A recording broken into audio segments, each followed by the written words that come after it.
दादी थोड़ा जल्दी चलो, आपकी वजह से मैं ट्यूशन पे लेट हो जाऊंगा। बिल्कुल बैलगाड़ी की तरह चल रहे हो।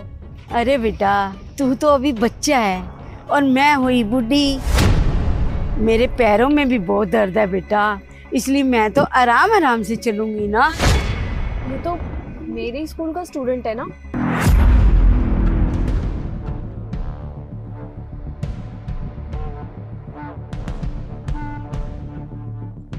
Good afternoon ma'am. Good afternoon बेटा। ये कौन है? ये मेरी दादी है मैम। कौन है बेटा ये मेरी प्रिंसिपल टीचर है। नमस्ते। आपने अर्नव का बैग क्यों उठा रखा है? अरे मैडम, छोटा बच्चा है ना, थक जाता है, कोई दिक्कत वाली बात नहीं है, इसलिए मैं बैग उठा लेती हूँ। वो बच्चा है, अभी बहुत एक्टिव है। और आपकी तो एज हो चुकी है, आप भी थक जाते होगे। और बच्चों का काम ना उनको खुद करने दो, उनको आलसी मत बनाओ। और अर्नव, आप दादी से किस तरीके से बात कर रहे थे? इतनी बदतमीजी। वो मम्मी ने बोला है दादी से घर में काम करने के लिए है।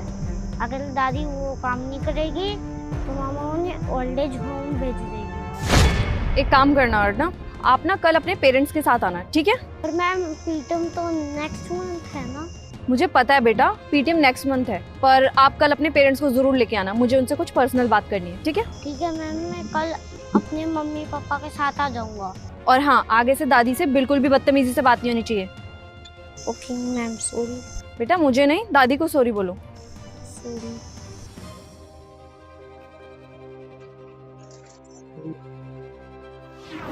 और आपने हमें बुलाया, हमारे बेटे की कंप्लेंट है क्या?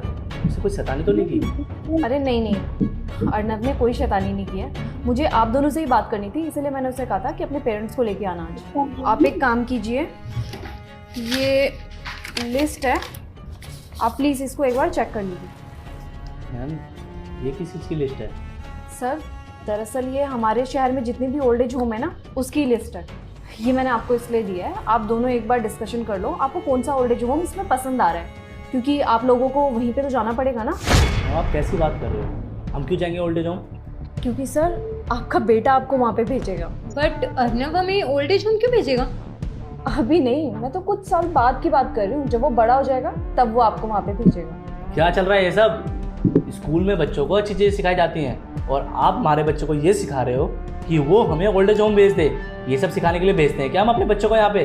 देखिए मिस्टर रोशन, आपकी जानकारी के लिए मैं आपको बता दूं कि एक बच्चा ना स्कूल से ज़्यादा अपने घर पे रहता है, और वो घर से ही अच्छी आदतें, बुरी आदतें और जो भी उसको संस्कार होते हैं वो घर से ही सीखता है, ना कि स्कूल से। सर मैम, मैं आप दोनों की जानकारी के लिए फिर से एक बात बता दूं, ये सब अर्नव को हम लोग कभी भी नहीं सिखाएंगे, और ये जो सीख रहा है ना वो आप दोनों की वजह से सीख रहा है।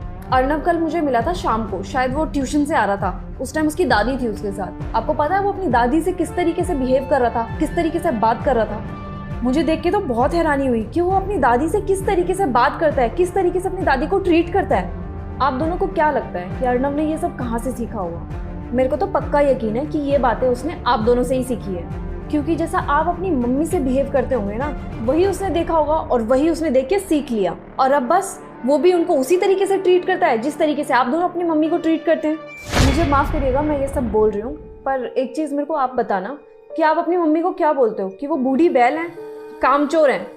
उस बच्चे को पता क्या लगता है कि उसकी दादी सिर्फ और सिर्फ काम करने के लिए, क्योंकि आप दोनों ने उसके सामने ऐसा प्रिटेंड कर रखा है कि उसकी दादी सिर्फ और सिर्फ घर पे काम करने लायक ही हैं, और अगर वो काम नहीं करेंगी तो उनको ओल्ड एज होम भेज दिया जाएगा। एक माँ बाप ना अपनी पूरी जिंदगी लगा देते हैं अपने बच्चे को सक्सेसफुल बनाने के लिए, उसको उसके पैरों में खड़ा करने के लिए, और जब बच्चा सक्सेसफुल हो जाता है तो वो अपने माँ बाप को घर से बाहर निकाल देता है। क्यों? क्योंकि उसने सीखा ही है ये। मैं तो ये सब सुन के बहुत हैरान हो गई, क्योंकि हमारे स्कूल का बच्चा इतना गंदा बिहेवियर रख रहा है अपनी दादी के लिए। जब मेरे को पता लगा कि उसने ये सब कहाँ से सीखा है, तो मुझे पता है क्या सुनने में आया, कि उसने ये सब अपनी मम्मी से सीखा है। और मैम आपको एक बात बता दूँ, ये मैंने आपको किस लिए दिया था? इसीलिए क्योंकि आप जो अपने बच्चे को सिखा रही है ना, कल वो लौट करके आपके पास भी आएगा। मैं मानती हूँ कि कोई भी माँ बाप अपने बच्चे को गलत शिक्षा नहीं देता है, लेकिन बच्चा तो वही सीखेगा ना जो उसके आसपास के एनवायरनमेंट में चीज़ें चल रही है। एक बच्चा ना एक खाली कॉपी की तरह होता है। अब उसके बाद हमारा फ़र्ज़ बनता है कि उस कॉपी को हम किस तरीके से ट्रीट करेंगे, उसमें अच्छी हैंडराइटिंग से लिखेंगे या बुरी। बुरी हैंडराइटिंग मतलब उसका बुरा फ्यूचर, और अच्छी हैंडराइटिंग मतलब उसका ब्राइट फ्यूचर। अब ये आप दोनों पे डिपेंड करता है कि आपको इसी बिहेवियर को कंटिन्यू करना है। तो ये रही ओल्ड एज होम की लिस्ट, आप देख लीजिएगा, और सिलेक्ट करने के बाद मेरे को ज़रूर बता देना, मैं अप्रोच भी लगा दूँगी।